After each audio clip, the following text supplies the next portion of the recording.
Welcome back. President Trump is mapping out his agenda for the new year. So what is on conservatives' wish list for 2018?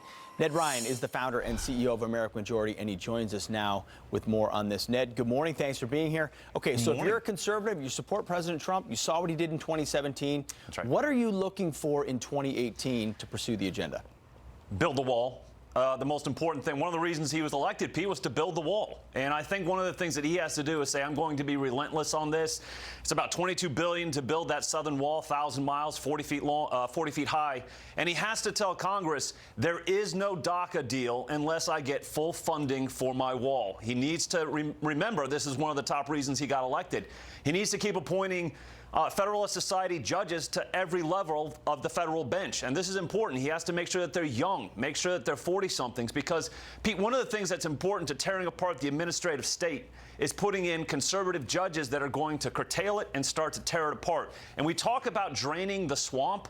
One of the ways that you can do that is putting in these young judges. The other thing that I would like to see him do is put out an executive order in January saying the departments will cut 10% of their staff and spending in 2018. I don't think people understand there are almost 2 million federal employees costing taxpayers $137 billion a year. We could take a 10% cut and people probably wouldn't even notice it. Another couple of things I'd like to see. I want to see him close that carried interest loophole. It was one of his big campaign promises. It is egregious. It is fundamentally unfair. It could save up to $180 billion over 10 years, and he can do it without Congress. He can do it through an act with Secretary of Treasury Mnuchin, through Section 707 of the tax code. I would like to see him do that as well and say, we're not going to give those fat cats this loophole anymore. It is unfair. We will not tolerate it anymore. And Ned, you said there's one more place you'd like to see funding completely cut from. That's right, Planned Parenthood. I would like to see him go after funding for Planned Parenthood. There is no reason that Planned Parenthood should be getting $550 million in taxpayer dollars when a significant percentage of Americans, myself included, find the killing of unborn children egregious. Cut funding for Planned Parenthood. Pete, I'd throw in something else, too, that he can do without Congress. Declare the Muslim Brotherhood a terrorist organization. If he were to do those things in 2018, when I think Congress is going to be a little hesitant to do some of the big items, that would be, to me, a great list of things if he could pull all those off. The first item on your list, building the border wall, you're right. It was one of the biggest reasons why people voted. Where's the inflection point? Where's the moment where this happens?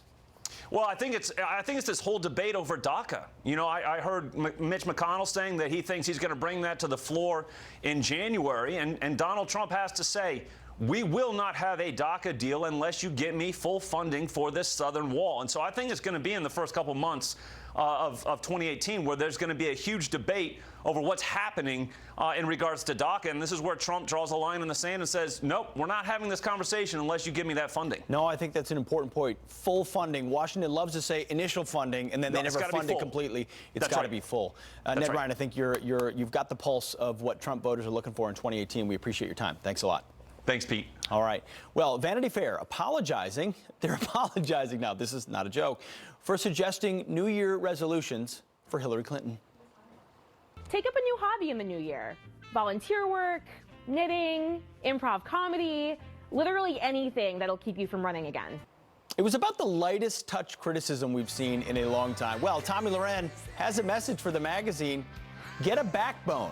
Well, I think she'll say even more than that. She's next. Plus, remember the college professor who said all he wanted for Christmas is white genocide? Well, he's making news again this morning.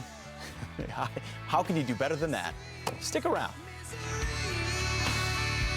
I was crying just to get you.